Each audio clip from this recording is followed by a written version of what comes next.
저는 오늘 사도행전 16장 6절에서 10절 말씀으로 끝과 시작이라는 제목으로 하나님의 말씀을 함께 나누고자 합니다. 주일 2부 예배에 오신 여러분 주님의 이름으로 환영합니다. 제가 예배 드리면서 여기 앞자리에 제가 이렇게 길게 앉아 있어 본 적이 없잖아요. 주일날 오전에. 그래서 이렇게 이제 오신 분들이 이렇게 한 분 한 분 보는데 참 다양한 분들이 많이 와 계시더라고요.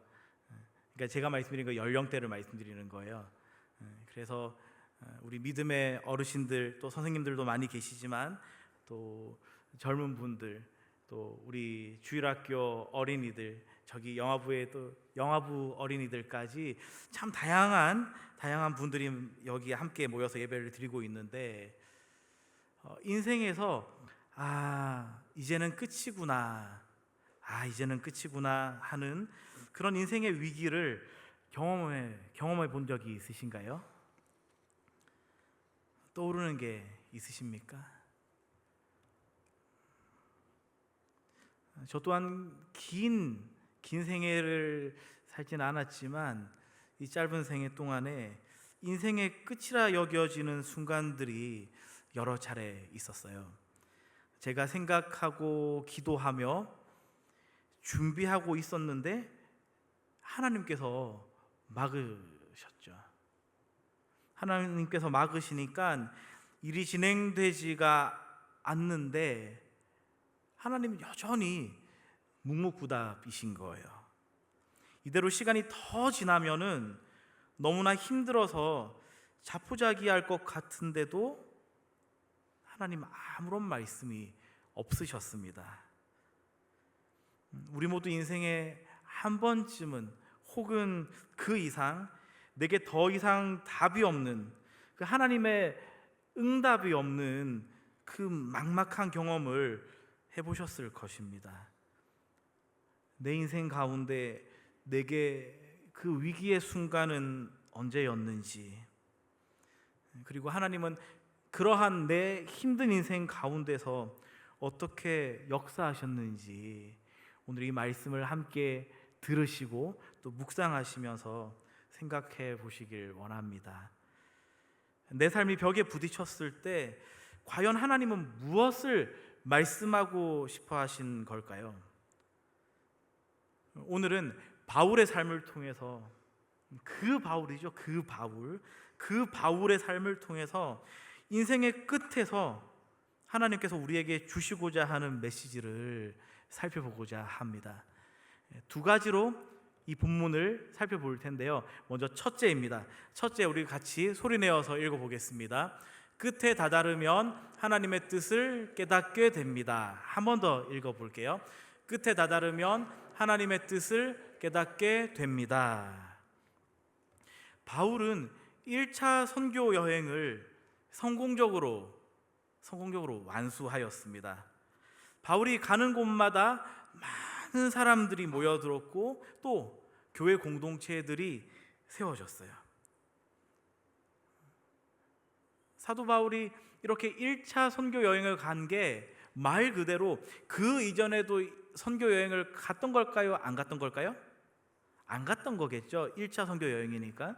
그런 1차 선교 여행인데 사도 바울이 가는 곳마다 말씀의 능력이 나타나고 많은 사람들이 그 말씀을 들으러 모이고 또 그 모인 사람들이 그 공동체성을 가지고서 교회까지 세워지는 일들이 이 사도 바울의 1차 선교 여행에서 왕성하게 일어났습니다.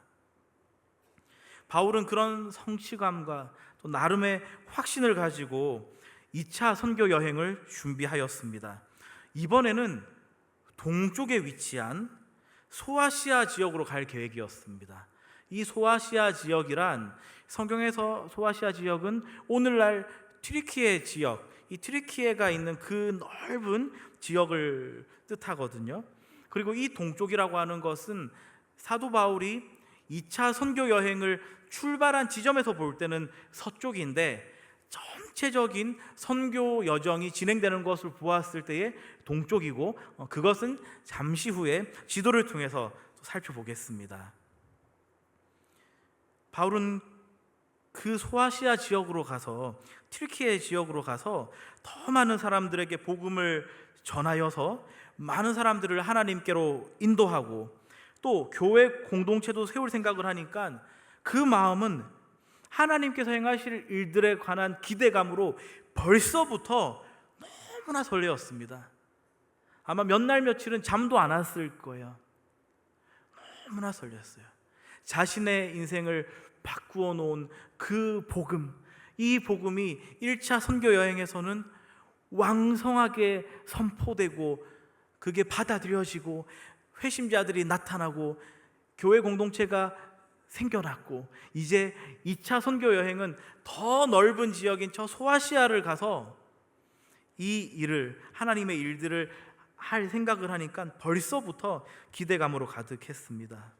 그리고 2차 선교 여행 초반에만 해도 오늘 함께 읽은 본문의 앞에 위치한 5절에 기록되어 있는데, 여러 교회가 믿음으로 더 굳건해지고 그 수가 날마다 늘어가는 말 그대로 성공을 경험하였습니다.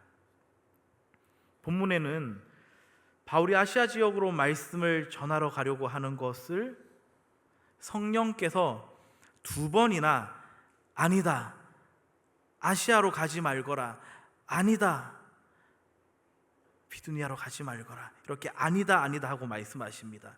먼저 6절입니다. 6절을 소리내어서 같이 읽겠습니다. 성령이 아시아에서 말씀을 전하지 못하게 하시거늘 그들이 부르기아와 갈라디아 땅으로 다녀가. 아멘. 말씀 그대로 성령께서 바울에게 아시아로 가지 말라고 말씀하십니다. 한 번이면 좋겠는데 이어서 7절에는 또 이렇게 기록되어 있습니다. 같이 읽어보겠습니다.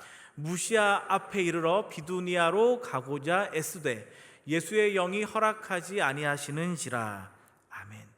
이번에는 예수의 영께서 말씀하십니다. 예수의 영은 누굴까요? 그렇습니다. 성령 하나님입니다. 성령께서 2번째 등장하셔서 바울에게 비두니아로 가지 말거라. 이 비두니아도 소아시아로 가는 그 길목에 있는 곳이었거든요. 우리가 지금 6절과 7절이 연이어 기록되어 있고, 또 이 2번의 거절을 아무런 어떤 시간차 없이 읽다 보니까, 하나님께서 아니다 하면 강조하는 거잖아요. 그러니까 하나님께서 아니다 이렇게 확실하게 말씀하셨나 보다 하고 대수롭지 않게 생각할 수 있어요. 그런데 거리로 환산해서 이 본문을 살펴보면은 완전히 얘기가 달라집니다. 오늘 6절에서 바울이 성령님의 말씀을 들었을 때에 그 이동 거리를 보면요, 우리 지도를 통해서 보겠습니다. 이 사도 바울이 2차 선교 여행을 떠날 때에 이 좌측에 보이시는 시리아 안디옥, 여기서 이 좌측 요 점에서부터 시작을 하거든요. 여기서부터 그 6절의 지점이 어디까지냐면은 이 가운데 보시면은 안디옥이 하나 더 있죠. 비시디아 안디옥. 이 비시디아 안디옥을 조금 더 지나서 있는 지점이에요. 이 이동 거리가 2차 선교 여행의 출발지인 안디옥에서부터 대략 800km입니다. 800km. 이 800km를 가는 동안에 이 사도 바울은 여러 가지 사건 사고가 있었죠. 그래서 바나바하고 다투게 되고, 또 저 마가를 데리고 가자 해서 헤어지고, 실라와 함께 또다시 팀이 재구성되고, 이 비시디아 안디옥에 이르기 전에 저 루스디라라고 하는 지역에서는 훗날 믿음의 아들이다라고 칭하는 디모데를 또 할례를 받게 하고 성도가 되게 하여서 이 2차 선교 여행의 여정에 같이 가는 팀원이 되게 합니다. 이 거리를 2발로 직접 걸어가며 이동했을 때 몇 킬로미터를요? 800km를 이동했을 때 2발로 걸어가면 걸어갈수록 복음 전하는 사역의 기대감은 너무나 날이 갈수록 더 커져갔을 거예요. 그런데 문제는 바로 이 6절의 성령의 불어하는 지점이 바로 이 800km에서 딱 시작이 되거든요. 요때에 사도 바울의 마음이 덜커덩 했겠죠. 이제 7절에서 바울의 다음 경로는 무시아를 향합니다. 무시아를 향해 있습니다. 저기 6절의 성령의 불어에서 조금 더 올라가서 무시아 지역이거든요. 무시아 지역도 넓어서 저 한 지점에 딱 이르릅니다. 저 무시아에서 저 위에 동그라미 쳐져 있는 비두니아로 가려고 하였거든요. 왜 비두니아로 가려고 하였을까요? 제가 처음에 말씀드렸듯이 이번 2차 선교 여행의 목적지는 어디인가요? 그 대상 지역은 그렇죠, 소아시아예요. 소아시아. 그리고 이 소아시아에서도 당시에 가장 흥왕하던 도시가 에베소입니다. 에베소. 그래서 저 6절 성령의 불어 지역에서 성령께서 불어하지 않으셨다면은 바로 그 사이로 나와 있는 아주 크고 튼튼한 로마 시대 때에 군인들이 병사와 물자를 옮기기 위해서 잘 닦아놓은 길로 에베소까지 바로 갈 수 있습니다. 마치 이집트의 수에즈 운하가 나서 아프리카를 둘러가지 않아도 되는 것처럼 바로 갈 수 있습니다. 그런데 하나님이 먼저 불어하십니다. 그래서 이번에는 비두니아로 가려고 합니다. 왜냐하면 이 비두니아에서부터 저 에베소까지 당시에 아주 잘 닦여 있는 해양대로가 있었거든요. 해양대로가. 그러니까 비두니아로 가가지고 저 해양대로를 해안가를 따라서 쭉 걸어가면은 좀 크게 돌아가기는 하지만 결국에는 어디로 간다고요? 에베소로 갑니다. 근데 이 큰 대로를 이용해야지만이 이 당시에 도적대들과 또 여러 가지 맹수라든지 위험으로부터 자기네들의 여정에 무탈하기 때문에 사도 바울은 저 비두니아를 통해서 쭉 돌아서 에베소로 갈 계획을 세웠던 듯 합니다. 그런데 성령님께서 다시 말씀하시죠. 아니다. 비두니아로 가지 말거라. 하나님이 완전히 아시아로 가려고 하는 그 계획들을 다 막으신 거예요. 성령님의 말씀을 들은 6절의 저 지점하고 그다음에 바로 위에 있는 저 루시아로 표시되어 있는 7절의 지점, 여기까지의 거리는 300km예요. 300km. 건강한 성인이 하루에 걸을 수 있는 거리가 이 고대 때나 중세 때에, 그때는 손전등도 없었잖아요. 그러니까 해가 있는 시간대를 고려했을 때에 25km 남짓입니다. 25km 정도를 성인이 하루에 걸을 수 있는 보통의 거리입니다. 건강이 좀 안 좋으면 20km 정도 가고 건강이 좋으면 30km 정도 걷는 게 최장 거리입니다. 아무리 로마가 지은 길이라 하더라도 오늘날 우리가 애용하는 이 고속도로와 견줄 수 있겠습니까? 좋은 길도 있었을 것이고 아무리 대로라 하더라도 그 상태는 제각각이었고 또 지면의 경사 정도도 무시 못하겠죠. 특별히 저 비두니아에 이르기 전에 가던 그 여정에는 험준한 산맥들이 많이 있어요. 그러면은 10km도 못 갈 수 있습니다. 이 오르막길로 막 가다 보면은. 그리고 물 웅덩이가 없었겠습니까? 늪지대도 건너야 됐고 물 웅덩이도 지나다 보면은 바울과 그들이 팀원들이 신고 있던 신발은 어느새 닳아서 헤어져 있고 또 발은 수일째 말리지 못해서 습함이 지속되다 보니까 발에도 고질병이 돋아 있었겠죠. 그러니 바울이 성령님으로부터 아시아로 가지 말라는 음성을 듣고서 300km를 걷는다고 할 때에 보통은 25km를 간다고 하더라도 이러한 환경들을 고려했을 때에 대략 한 20일 정도를 좋게 걸었지 않았을까 예측할 수 있습니다. 그런데 20일 동안 무시아 지역으로 가면서 이 바울과 그 팀원들은 수없이 기도하고 그럼에도 인내하면 아시아에 더 큰 구원의 일을 경험하게 하시리라 확신하였을 것입니다. 왜 그런 확신을 하였을까요? 이 아시아로 가는 것이 지금 사도 바울이 자기의 입속 챙기러 가는 겁니까? 아니죠. 사도 바울이 지금 무언가 자기에게 이득이 되는 거 하러 가는 여정 아니지 않습니까? 바로 하나님의 일을 하러 가는 것이고, 더군다나 복음을 편만하게 전하고자 하는 그 여정에 계획을 세웠고 기도하면서 수행하고 있는 이들이었기에, 우리 하나님 조금만 우리가 돌아가게 하시더라도 이제 아시아로 가서 복음을 전할 수 있겠구나 하는 그런 믿음의 확신이 있었을 거예요. 그런데 성령님께서 아시아로 가는 큰 길이 나 있는 이 비두니아로의 여정까지도 막으심으로써 바울은 감지하죠. 이제 왜 소아시아, 저 아시아 땅으로 가야 하는데 하나님 막으시는 것이지? 내가 얼마나 많은 계획을 세웠고 또 이 동역자들을 데리고서 함께 지금 저곳으로 가야 하는데 하는 그러한 여러 가지 생각들과 걱정들 속에서 바울은 심리적인 압박감과 또 선교의 이 거친 여정에서 오는 그 피로도, 이것들은 아주 극대화되었을 것입니다. 6절과 7절을 우리가 읽는 데에는 10초도 걸리지 않았죠.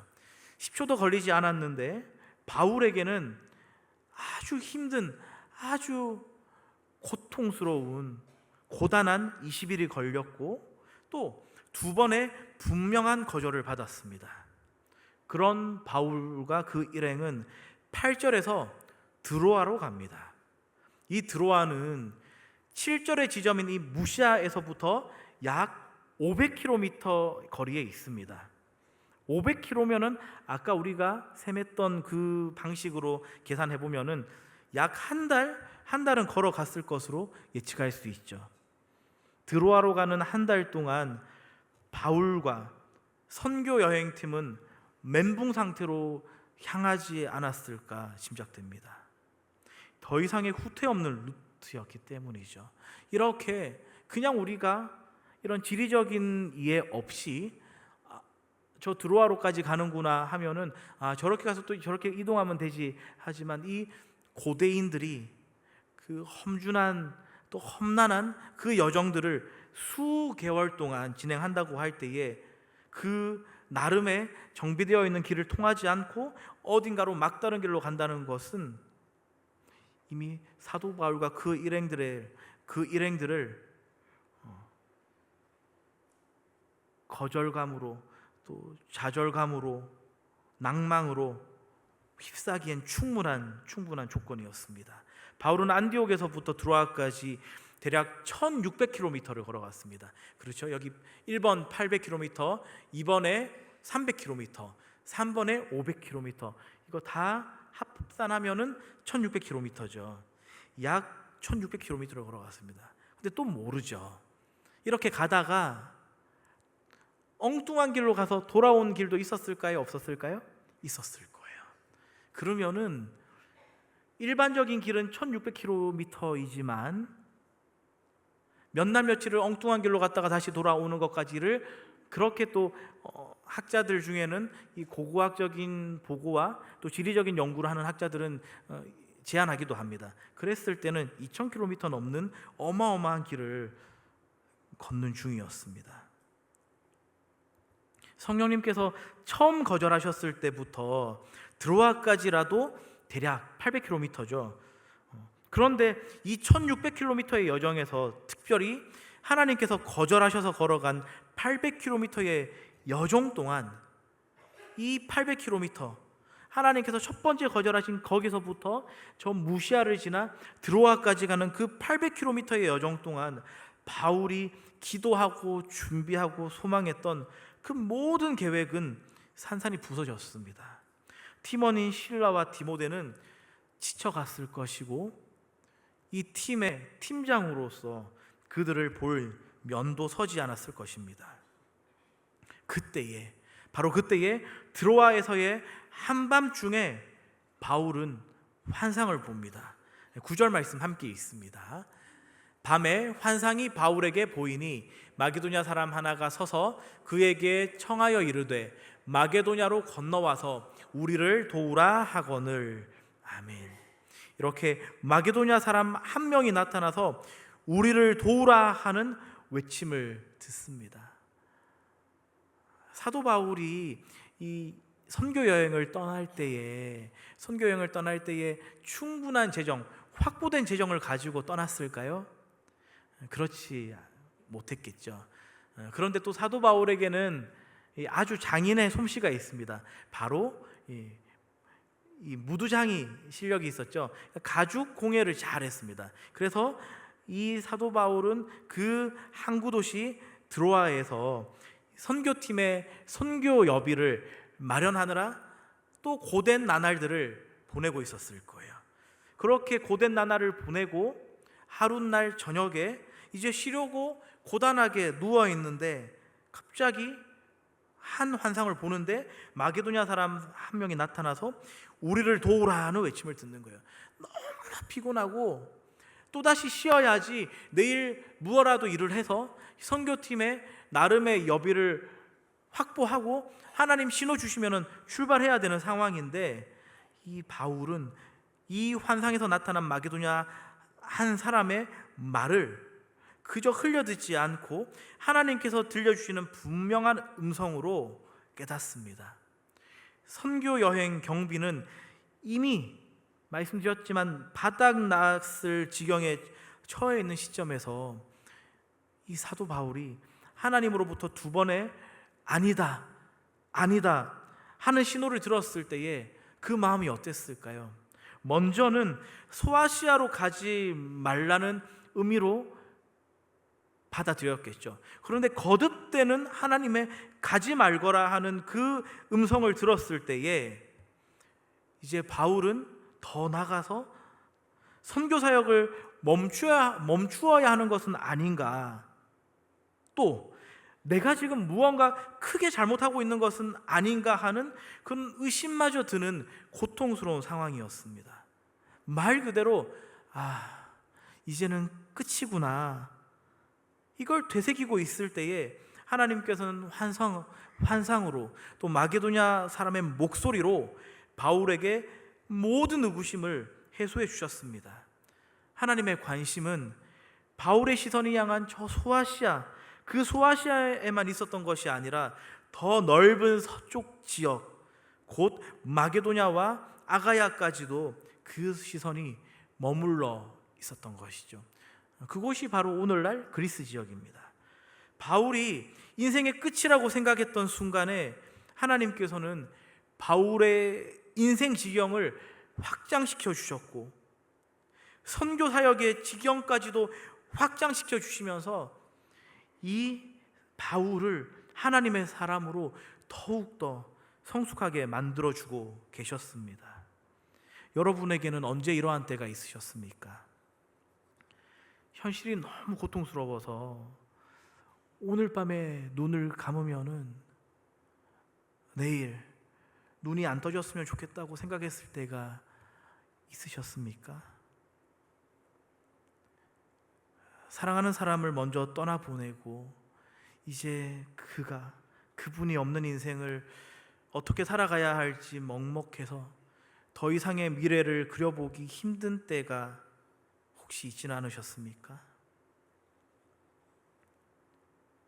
기도하며 준비해서 하나님께 크게 영광 돌릴 수 있을 거라고 생각했던, 아니 확신했던 일이 좀처럼 풀리지 않아서 이제는 내 생계의 문제로까지 이어진, 그래서 절벽에 나 홀로 서 있는 그런 경험을 하셨던 때가 있지는 않으십니까? 이런 경험이, 이런 고통들이 우리를 하나님의 사람으로 다듬어 가시고 성숙하게 하시는 그 시간임을 믿으시기 바랍니다. 우리는 이 원치 않는 끝에 설 때에야 우리 자신이 하나님의 말씀으로 우리 자신을 돌이켜볼 수 있습니다. 그때 우리는 무엇도 의지할 수 있는 것이 이 땅에 없음을 알기에 하나님을 철저히 의지하게 되어 있습니다. 그럴 때 우리는 우리에게 붙어 있는, 세상이 우리에게 잘한다 잘한다 하면서 준 그 훈장들, 세상이 우리를 달래면서 주었던 그 훈장들을 하나씩 하나씩 떼어낼 수 있습니다. 그리고 그 떼어진 곳에는 예수 그리스도의 흔적이 더욱 선명하게 새겨집니다. 인생의 끝은 내가 최고의 가치라고 여겼던 것들을 부정할 수 있는 계기가 되기도 합니다. 그 가치들이, 내가 최고의 가치라고 여겼던 그 세상적 가치들이 하나님과의 사귐에서 무익한 것임을 발견하게 되면서 우리는 더욱더 예수로 살아가는 인생의 유익을 깨닫게 됩니다. 바울은 자신의 계획을 고수하는 그런 선교 여행을 진행하기보다 하나님께서 말씀하시는 경로로 계획을 전면 개편합니다. 소아시아에서 만날 사람들을 기대했지만 이제 이 바울은 잃어버린 그 양을 찾으러 가는 그 목자의 심정으로, 잃어버린 한 영혼을 찾는 심정으로 마게도냐로 건너가서 전혀 예정이 없던, 아무런 준비도 하지 않았던, 아무런 계획도 미처 세우지 못했던 그 여정을 진행합니다. 그러나 그것이 그에게는 더할 나위 없는 위로이고 복된 삶의 계속입니다. 여러분은 지난 한 주간 지내시면서 여전히 마주하고 있는 그 막다른 길에 서 있음으로 인한 답답한 심정을 가지고 오늘 예배에 나오셨습니까? 하나님의 여러분을 향한 사랑과 긍휼하심과 자비로우심은 한량 없습니다. 그렇다면은 그 하나님의 우리를 향한 사랑과 긍휼하심과 자비로우심이 한량 없다면은 지금 당면하고 있는 막다른 길이, 생각처럼 해결되지 않는 일들이, 도무지 끝이 보이지 않을 것 같은 현실적인 문제들과 내 내면의 문제들도 하나님의 다스리심 아래에 놓여져 있음을 이 시간 고백합시다. 그 끝에서 하나님께서는 우리에게 참으로 소중한 것을 깨닫게 해주실 것이고, 우리 주 예수 그리스도의 구원의 은혜와 능력을 찬양하게 하실 것입니다. 그것은 우리의 힘으로 아무리 장작불을 떼어도 녹이기 어려운 눈더미들이 정오의 태양빛으로 인해서 한순간 녹아져 버리듯이 우리의 생사화복을 주관하시는 하나님께서 우리가 당면하고 있는 이 커다란 일들도 일사천리로 해결해 주실 것이고, 내 코로 숨을 쉬고 있는 이 너무나 일상적이고 평범한 일이지만 그것의 큰 은혜도 알아차려서 하나님의 은혜에 감격하게 하는 복을 주실 줄로 믿습니다. 우리 인생의 끝, 이 삶의 위기 앞에서 하나님의 선한 도우심을 바라보는 이 자리에 모인 우리 모든 권속되시길 주님의 이름으로 축복합니다. 자, 이제 둘째 주제로 이 말씀을 더 묵상해 보고자 합니다.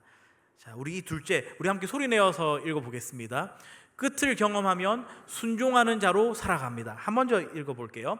끝을 경험하면 순종하는 자로 살아갑니다. 아멘입니다. 바울은 발걸음을 돌려서 마게도냐로 향했습니다. 한밤중에 환상에서 만나고 들은 그 한 마게도냐 사람의 음성이 곧 하나님의 부르심임을 인정하였죠. 우리 10절 말씀을 함께 읽겠습니다. 바울이 그 환상을 보았을 때 우리가 곧 마게도냐로 떠나기를 힘쓰니 이는 하나님이 저 사람들에게 복음을 전하라고 우리를 부르신 줄로 인정함이로라. 아멘. 인정함이로라. 바울에게 인정함이로라가 나타났습니다. 바울은 마게도냐 사람의 나타남을 놓고 하나님께서 마게도냐 사람에게 복음을 전하라고 자신들 이 2차 선교 여행 팀을 부르신 것을 인정하였습니다. 인정하였다는 것은 바울이 지금까지 이 1600km나 되는 이 험난하고 거친 여정에 여러 가지 말로 다 표현해낼 수 없는 쓰라림과 후회와 상처와 번민과 낭만과 탈진, 그 모든 것들이 인정하였다는 것은 신앙으로 모두 수긍하였다는 것을 의미합니다. 그 모든 것들을 사도 바울은 인정하였고 신앙적으로 모두 수긍하였습니다.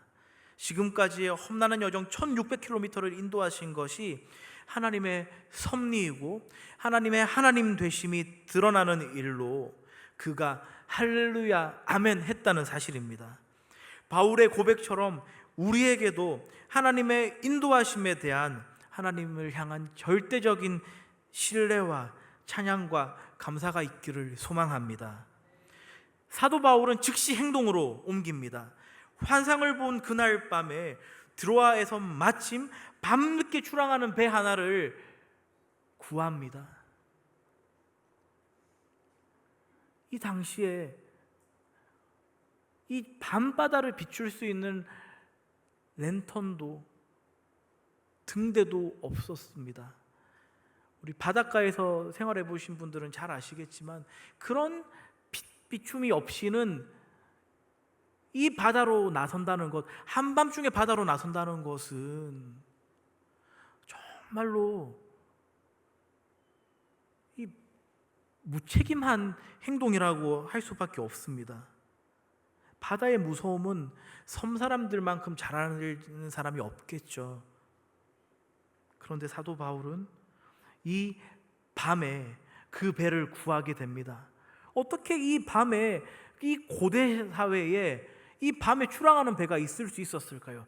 하나님의 섭리하심 아래에 놓여 있는 증거이죠. 사도 바울은 이 한밤중에 이 마게도냐 사람의 그 환상을 보고 듣고 바로 하나님의 음성이구나, 하나님의 부르심이구나 인정하며 배를 구하는데 배를 구할 수 있었습니다. 그것이 사도 바울의 인생에 분명히 나타났고, 사도 바울은 이 배를 타고 출항하여서 그 이튿날 네아폴리 항구에 도착할 수 있을 정도로 즉시 신속하게 움직였습니다. 그것이 오늘 말씀 본문 너머에 있는 11절에 잘 기록되어 있죠. 자, 이 마게도냐 지역을 가기 위해서 네아폴리라고 하는 이 마게도냐 땅덩어리의 첫 관문인 네아폴리 항구로 갔습니다. 그리고 이쯤에서 이것도 소개해드리고 싶은데, 이 마게도니아 바로 옆에 저 데살로니가 많이 들어보셨죠? 바로 우리 작년부 단기봉사팀이 9월에 방문할 그 선교지가 이 데살로니가입니다. 바울은 철저하게 계획하고 간 이 선교팀의 팀장이었습니다. 철저한 팀장이었죠, 사도 바울은. 한편으로는 하나님의 일하심에 대해 겸손히 반응하는 유연함을 지닌 그런 겸손한 팀장이었습니다. 마게도냐로 향하는 것은 바울의 이 선교 여정, 이 선교 계획에 전혀 없던 계획이죠. 그러나 그가 이러한 결정하게 된 데에는 이렇게 철저히 준비해가는 이런 성향을 가진 이 사도 바울이 이렇게 즉각적으로 결정을 하게 된 데에는 인생의 끝을 경험할 때에 하나님의 살아계심을 강력하게 경험하였고, 그것이 하나님을 향한 절대 순종으로, 하나님을 향한 절대 순종으로 나타났기 때문에 가능했습니다. 아프고 고통스럽지만 그럴 때 우리는 믿음의 눈을 들어야 합니다. 우리의 본질이 바뀌는 과정이기 때문입니다. 고통을 참을 만한 가치가 있는 시간이겠죠. 그렇게 우리 안에 예수의 생명이 채워져 나가기 때문에 우리는 이 고통스럽고 보고 싶지 않고 마주하고 싶지 않은 그 때에 우리의 눈을 위로 하나님께로 들어서 우리의 본질이 변화됨을 우리는 고통스럽더라도 사모하며 기대해야 합니다. 하나님 분명히 우리 안에 예수의 생명으로 채우시고 우리의 본질이 이미 바뀌어 있는 자이구나 하는 그 믿음의 확신과 증거를 보여주시리라 믿습니다.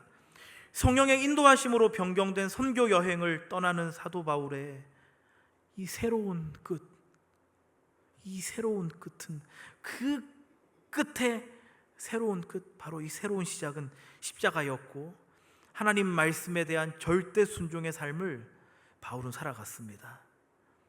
지금 여러분의 발걸음은 어디로 향하고 있습니까? 자기 만족을 추구하고 있습니까? 세상을 벗삼아서 지내고 있으십니까? 아니면 좁은 문입니까? 자아와 세상을 향해 가고 있다면 돌이킵시다. 하나님께서 사랑하시는 자들에게 환난과 징계를 통해서라도 하나님 앞에 돌아오게 하십니다. 내가 가고 있는 길이 좁은 문이라면 어떻게 하면 될까요?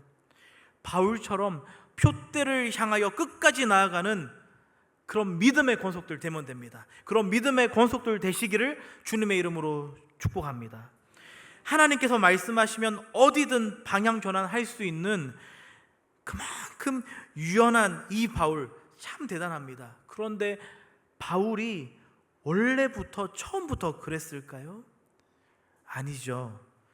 우리는 이 바울을 매우 잘 압니다. 바울은 어떤 사람입니까?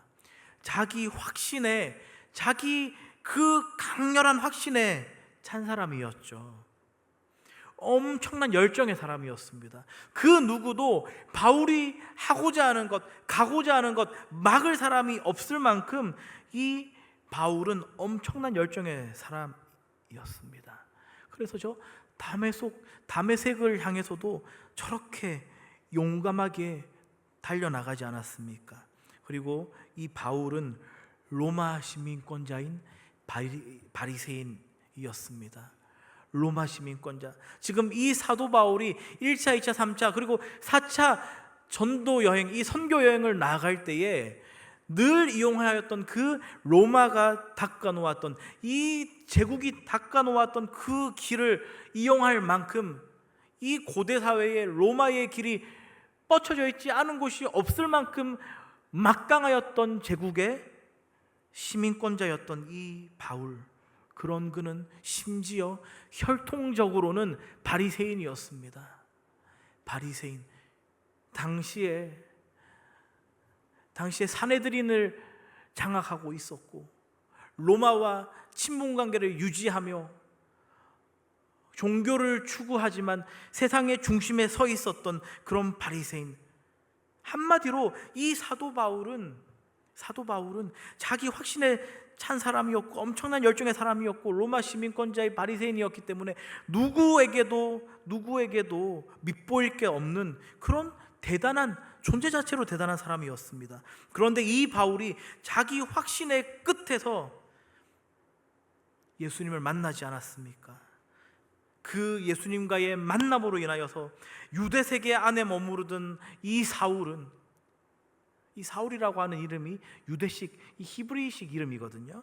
이 유대 세계 안에 머무르던 이 사울은 그 사울의 끝에서 이제 사울의 옛자를 십자가에 다 못 박고 이방 세계를 향해 나아가는, 그래서 그 이방 세계로 구원의 일에 참여하는 바울로 다시 태어났습니다. 이 바울은 로마식 이름이죠. 당시에 로마 제국이었고 이 로마에서 공용어로 사용하고 있었던 이 헬라어로 이 이름을 만들었습니다. 가지고 있었죠. 그렇다고 해서 사울이 거듭나기 전의 이름이고 바울이 거듭난 후의 이름이다, 또 이렇게 보실 필요는 없습니다. 같은 이름인데 이제 히브리식 이름 말 그대로 사도행전 9장까지는 이 사도 바울의 지경이 유대 세계 안에 조금 더 친숙하게 머물러 있었다면은 13장 이후로 시작되는 이 사도 바울의 선교 여정에서는 이제 바울이라고 하는 사울이라는 언급 이후로부터는 계속 바울이라는 이름으로 열방을 향해 나아가는 그를 우리는 볼 수 있습니다. 오늘 본문에 빗대어서 이 이름을 가지고 묵상한다면은 이 사울이라고 하는 그 끝자락에서 주님의 역사하심을 깊이 경험할 때에 이제는 열방으로 향해 나아가는 바울로 새로 태어난 것을 우리는 묵상할 수 있습니다. 요한복음 2장 7절에서 10절을 같이 읽고 싶습니다. 오늘 이 두 번째 주제를 정리하면서 7절부터 10절까지인데 분량이 많으니까 한 절씩 교독하겠습니다. 예수께서 그들에게 이르시되 항아리에 물을 채우라 하신즉 아귀까지 채우니 이제는 떠서 연회장에게 갖다 주라 하시매 갖다 주었더니 연회장은 물로 된 포도주를 맛보고도 어디서 났는지 알지 못하되 물 떠온 하인들은 다 알더라. 연회장이 신랑을 불러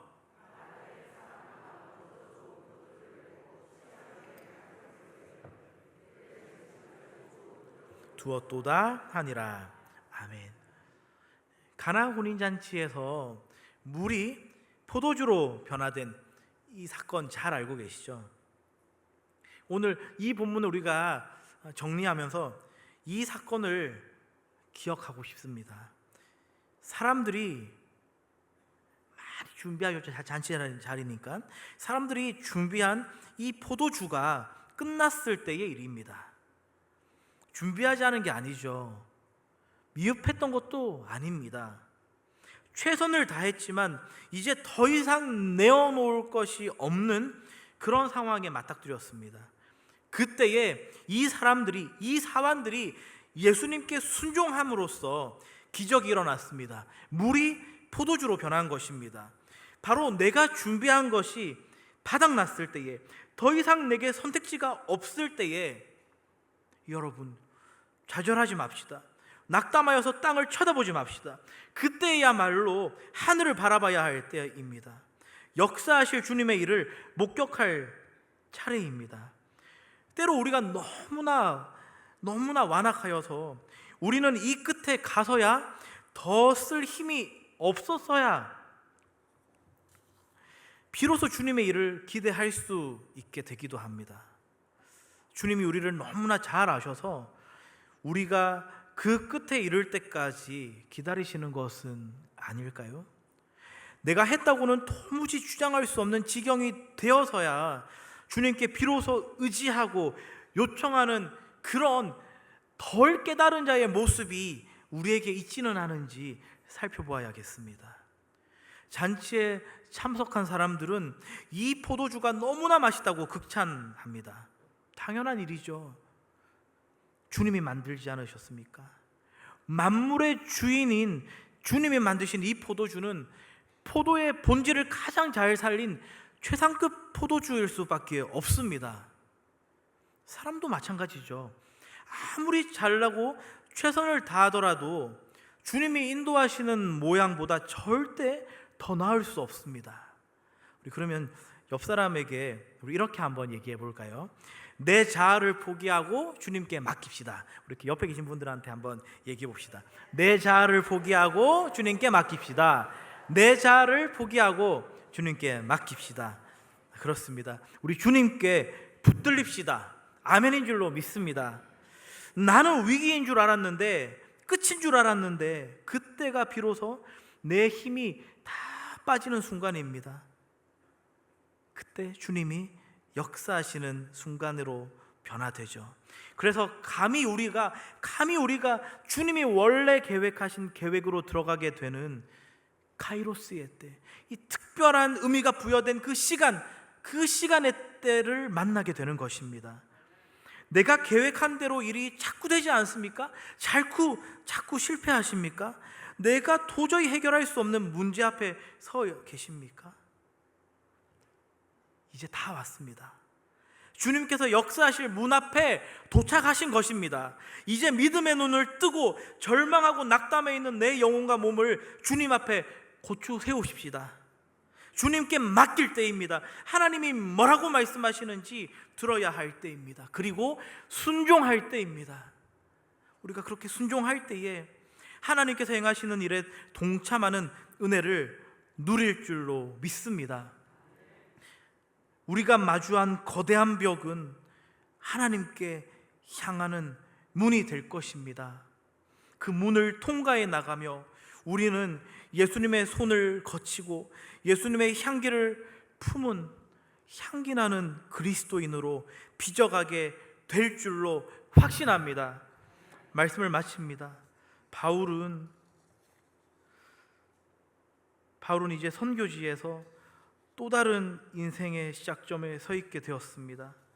그는 자신이 준비한 소아시아를 벗어나서 하나님이 예비하신 더 넓은 열방을 향해 예수의 이름 붙잡고 예수의 이름 선포하며 예수의 이름으로 살도록 양육하는 그런 인생의 끝과 시작을 아는 믿음의 증인으로 서 있습니다.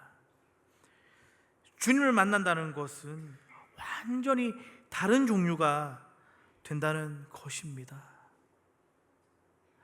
조금 더 나아지고 조금 더 멋져지고 조금 더 성장하는 그러한 정도 차가 아니라 본질이 바뀌는 것입니다.